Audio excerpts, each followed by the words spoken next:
Good morning everyone. Welcome to your GK class and I'm your GK teacher. So today it's a first day in our GK class. So everyone take out your books and open to the first page, page number 7. Okay. So your first exercise, the first chapter which you will go across is the most populous cities of the world. अब इस chapter में क्या है, यहाँ पे आपको अलग अलग कंट्रीज़ के नेम्स दिए हुए हैं और उन कंट्रीज़ के अंदर की जो एक फेमस सिटीज़ है वहाँ की आपको फ़ोटोज़ दी हुई हैं. 12 different countries with 12 different cities. Now what you have to do, you have to write down the name of the city.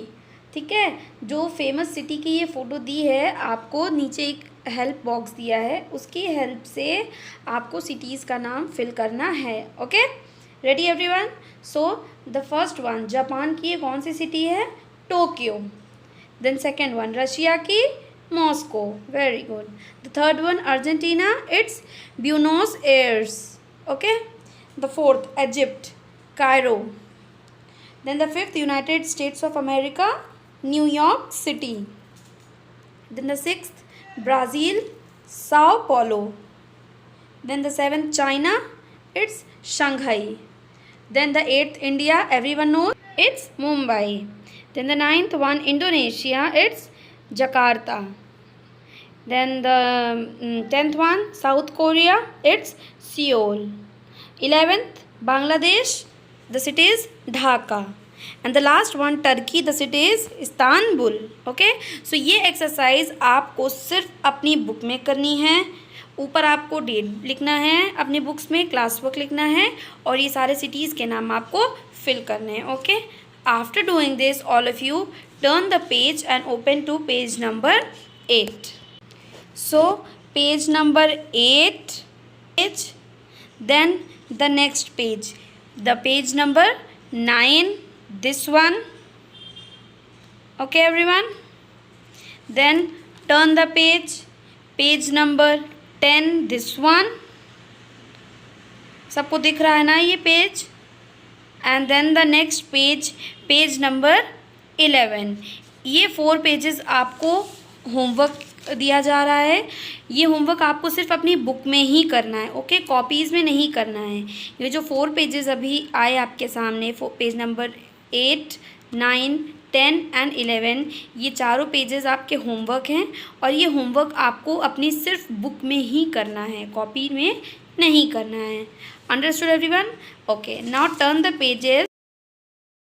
Okay, so on page number 13 आपका जो नेक्स्ट चैप्टर है वो है कास्टल्स एंड पैलेसेस. ओके, इसमें एक last में exercise दी गई है क्विक क्विज़. वहाँ पे आपको क्या करना है, ये 3 नेम्स दिए हैं पैलेसेस के, कास्टल्स या पैलेसेस, वो जगह जहाँ पे किंग और क्वीन रहते थे या इवन रहते हैं. So you have to identify कि ये कहाँ पे लोकेटेड है, means which city and which country. Okay, so the first one is this palace has more than 700 rooms and 9 churches from the 14th, 16th and 17th centuries. Okay, parts of the palace are used today for the official ceremonies. Okay, name है इस palace का great Kremlin palace. Okay, और इस palace में 700 से भी ज़्यादा room हैं, 9 चर्चेज़ हैं और ये कब से 14, 16, 17 सेंचुरी से ये चला आ रहा है. और अब इसके मोस्ट ऑफ द पार्ट्स इस पैलेस के यूज़ होते हैं ऑफिशियल सेरेमनीज़ में. So the where is this located? So it's located in Russia, Moscow. Moscow is the city and Russia is the country. Okay, then the second one, it's Neuschwanstein Castle.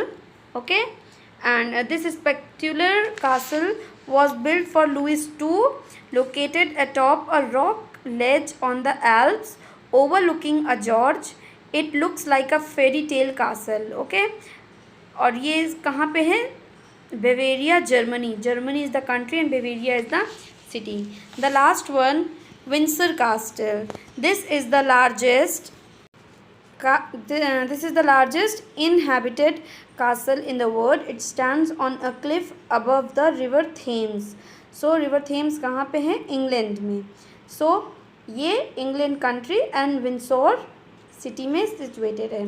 ये exercise आप सबको सिर्फ अपनी book में ही करनी है, copies में नहीं करनी. Okay, now all of you take out your class work copies write down today's date and classwork on the top.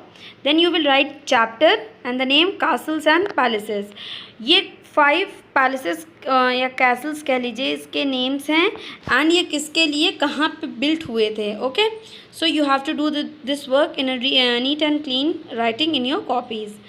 The first one is the Forbidden City served as the palace for both Ming and Qing emperors and it was built in Beijing. The second one, आपको जो castles और palaces के names उसे underline भी करने हैं. Okay, then the second one, the Schönbrunn served as the summer palace of the rulers of Austria, the Habsburgs. Okay, the third one, the Buckingham Palace built for John Sheffield. Fourth one, the Nymphenburg Palace located on the outskirts of the Munich, Germany, built for Vittel Spags. Okay, then the last one, the Palace of Versailles. It was located in the location in the southwest of Paris and it was built for the King of France. Okay, students, are you understood? So this work you have to do in your copies. After doing this work in your classwork copies, again open to your books to page number 14. So in your book on page number 14, यहाँ पे जो exercise दी हुई है इसे आपको अपनी classwork copies में भी करना है और बुक में भी करना है. Okay, this is the chapter mythical creatures. Mythical creatures क्या होते हैं? सो ये ऐसे क्रीचर्स हैं जो हमने खुद से पर्सोनिफाई किए हैं, जैसे फेरी टेल्स में या किसी भी चीज़ में, या हमने कहीं भी स्टोरीज सुनी है, मूवीज़ देखी हैं. So the person with the negative character, okay, जिसे हमने खुद से पर्सोनिफाई किया है कि उसकी हाफ बॉडी ह्यूमन की है, हाफ बॉडी एनिमल की है, लाइक दिस. सो यहाँ पे आपको नीचे क्लू बॉक्स दिया है, उसकी हेल्प से आपको page number 14 and page number 15 2 pages में एक्सरसाइजेज हैं, इसको आपको फिल करना है in your books also and in your copies also. Copies में आप सिंपली सेंटेंस नोट डाउन करेंगे एंड उसका आंसर नोट डाउन कर लेंगे. Okay, this is the second page. ये पेज नंबर 15 है उसी एक्सरसाइज का. सो ये दोनों पेजेस आपको अपने बुक में पहले फिल करने हैं. Answers I have already written, you can check the answers, okay, and write it correctly in your books as well as in your copies.